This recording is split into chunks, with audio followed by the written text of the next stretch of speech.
ભગવાન આ જે અમુક લોકો એમ કે છે કે એમના શિષ્યો એમાં હાથ એમના માટે સંકલ્પ કર્યો હોય, એવી રીતે કદાચ જાગૃત એવું તો કોઈ દી ન થાય. હાથ મૂકે ગમે કરે ને કાંઈ નહીં. તમે વિચાર કરો, એક બીજ છે, બીજ ગુરુની રાહ જોવે છે. બીજ શું કરે છે? જે મટીરિયલ પોતાને જોઈ છે લઈ લે છે. પ્રકૃતિમાં તો પડેલું જ છે મટીરિયલ બધું. એ મટીરિયલ પોતાની અંદર લઈ લે છે. એ એમ નથી કરતો કે મને કોક આવીને મદદ કરશે. જો બીજ એમ વિચાર કરે તો બીજ ક્યારે કરતા ક્યારે વૃક્ષ નથી. અત્યારે આમ કોક ટેકા ગોતી છે કે આના દ્વારા થશે, આના દ્વારા. બાકી તમે તમારી અંદર જિજ્ઞાસા છે તો તમને દેવા વાળું કોક આવી જશે. કુદરતની આખી યોજના છે. તો એમાં એની ચિંતા નથી કરવાની. ચિંતા મારી પ્યાસથી કરવાની છે. મારા સાચી પ્યાસ છે એની કરવાની છે. જ્યારે એવું લાગે ને કે ગુરુ કોઈ કઈ કરી નહીં શકે, ત્યારે તમારી અંદર કામ થશે. કારણ કે હવે તમારી ડિપેન્ડન્સી ગઈ. જ્યાં લગીન તમને એમ થતું હતું કે કોઈક મદદ કરશે, ત્યાં લગીન તમે પ્રયાસ એવો ન કર્યો. પણ હવે તમને એમ લાગ્યું કે આ દુનિયાની કોઈ વસ્તુ મને કે મેં આગ્રહ બનાવ્યો, મેં મારી માન્યતા બનાવી, મેં મારી એટીટ્યુડ બનાવી. આ મેં બનાવી છે અને કાલ્પનિક છે. એને તોડવા વાળું બીજું કોણ આવશે? તમે જ વિચાર કરો, કોણ આવશે તોડવા? કોઈ નહીં. અને રાહ જોઈ છે એટલે આપણી અંદર તત્વને, જે હાયર તત્વ છે ને પ્રગટ નથી કરતા કે હમણાં આશીર્વાદ આપી દેશે, હમણાં માથા આપે.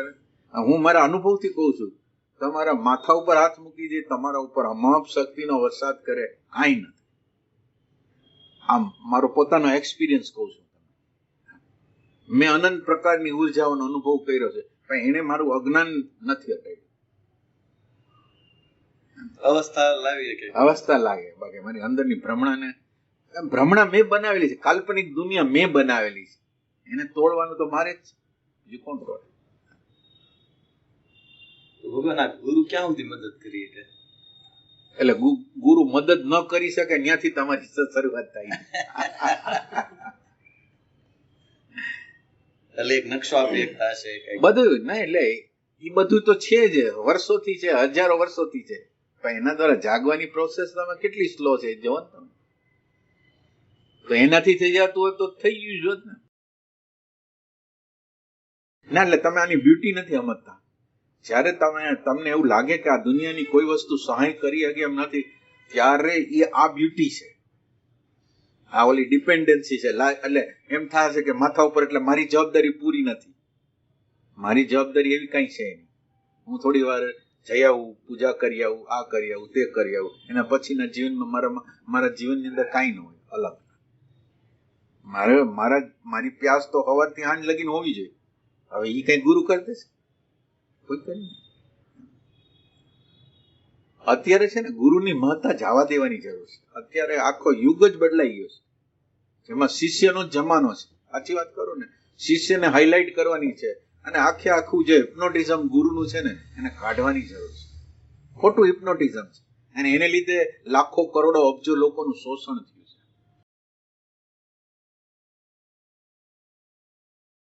અત્યારે કેટલાય ગુરુ લોકો છે એ શોષણ કરી રહ્યા છે. એવું નથી કરે છે. તમારે શોષણમાંથી બચવું હોય તો આ ગુરુમાંથી બચવું. સાચું કહું ને, અંદરની કામના ગુરુ લોકોની હોય છે. અંદરની કામનાઓ જાતી નથી. તો તમે જે ગુરુને ગોતો છો એ તો કામના વાળા છે.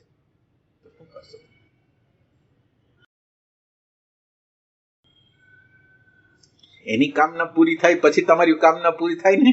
પેલા એની કામના છે એ જ પૂરી નથી થતી. એવા ગુરુ તો ભગવાન ગોતવા રેર હશે.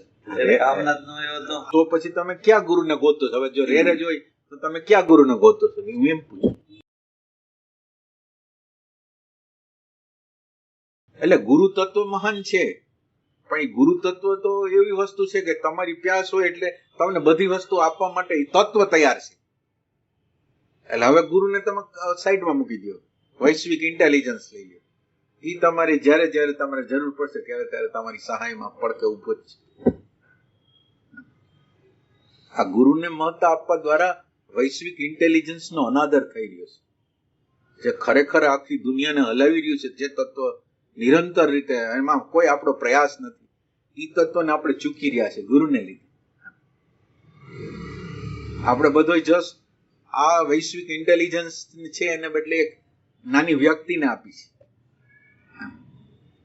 એટલે આપણે આપવો જોઈએ કોને? વૈશ્વિક ઇન્ટેલિજન્સ છે એ ગુરુ છે. તો એને બદલે આપણે સ્પેશિયલ એક નાનું આકૃતિ દોરીને બધું જશે ને, એટલે અમુકના વૈશ્વિક ઇન્ટેલિજન્સ થી તો ઘણા આગા વહી છે. આ ગુરુએ કર્યું, આ ગુરુએ કર્યું, આ ગુરુએ કર્યું. એટલે શું? ગુરુએ નથી કર્યું. ગુરુની અંદર જે એમ્પ્ટીનેસ નું તત્વ છે એને કર્યું છે. ગુરુએ નથી કર્યું. આ જે દેખાતો ગુરુ છે એને નથી કર્યું. એને કોઈ સ્પેસ કરી અને એ સ્પેસ ની અંદર આ એમ્પ્ટીનેસ નું તત્વ પ્રગટ થઈ ગયું, તો ઈ કરે છે, કોઈ વ્યક્તિ કરતી નથી. એટલે આ સમજ નથી આવતી આપણને. દુઃખ થતું હશે તમને.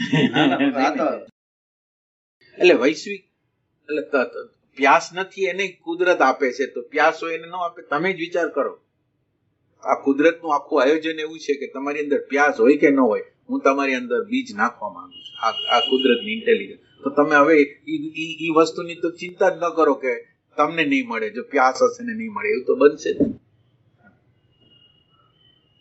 અત્યારે જો કુદરત એવી વસ્તુ છે કે આ લોકો તો હાલવાના નથી, એટલે હું એને પહેલેથી આપી દઉં. અને ઈ બીજ જાય છે એને લીધે આપણી ગતિ થાય છે. તો હવે વિચાર કરો કે ઈ તો જે લાયકાત નથી એને આપે છે, તો પછી તમે વિચાર કરો.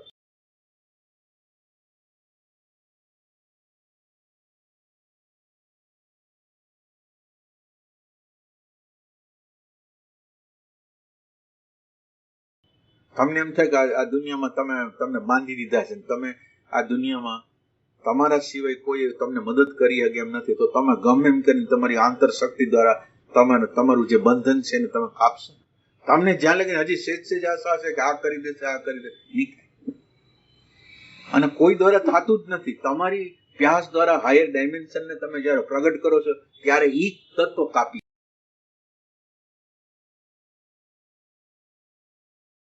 એટલે આપણે સાચી રીતે ગુરુ તત્વને સમજવા માંગી છે. સાચી રીતે જે ગુરુ તત્વ જે કામ કરી રહ્યું છે ને, ઈ બેકગ્રાઉન્ડમાં બધી વસ્તુની પાછળ ઈ જ છે.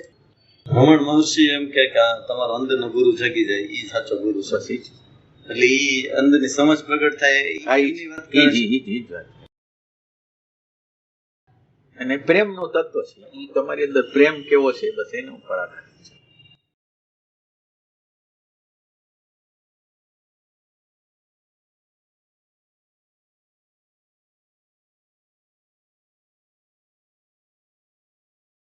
પદમાં કીધું છે હવે તારા ગુરુ કુવો નાખ. બરાબર. હા, બરાબર છે. સાચી વાત કરીને તો વૈશ્વિક ઇન્ટેલિજન્સ નો બહુ અનાદર કરવો પડે. ગુરુને સ્વીકારો ને. માનો કે ઘટના ઘટી તો આપણે એમ કે આ ગુરુએ કર્યું, આ ગુરુએ કર્યું, આ ગુરુ નથી કરતો. વૈશ્વિક ઇન્ટેલિજન્સ છે, એમ્પ્ટીનેસ છે, એ કરે છે. એટલે આપણે તો બધી વસ્તુ એના નામે કરી છે, તો બરાબર ને? ખરેખર જે કરી રહ્યો છે એને જસ આપવો જોઈએ ને, તો આપણે કોને જસ આપી? તમે જ વિચાર કરો. અને આંધળું એમ કે કાંઈ કહી રહ્યા હોય, હાવ ખોટું. બહારની બધી ઘટનાઓ ઘટે, ચમત્કારો ઘટે, પણ તમારા આંતર સ્વભાવની અંદર કોઈ ચમત્કાર થાય છે? પરિવર્તનનો કોઈ ચમત્કાર, ટ્રાન્સફોર્મેશનનો કોઈ ચમત્કાર થાય કે ઈ કંઈ થતું નથી. થોડુંક વાતાવરણ મળે છે, થોડુંક કંઈક જ્ઞાનનું મટીરિયલ મળે છે, પણ અંદર બીજું કંઈ થતું નથી. હવે જરૂર છે મારા પ્યાસની જરૂર છે, બીજું પણ. સાચા ગુરુને આપણે જસ આપવા માંગી છે. સાચું જે ગુરુ તત્વ છે ને એને જસ આપવા માંગી છે. એને જ બધી ગોઠવણી કરેલી છે. તમને માનો કે કોઈ મિલન થયા, તમને ગમે એવું જ્ઞાન જોઈશે એવું તમને મળ્યું, તો એ વૈશ્વિક ઇન્ટેલિજન્સ એવી છે. જવાય ને.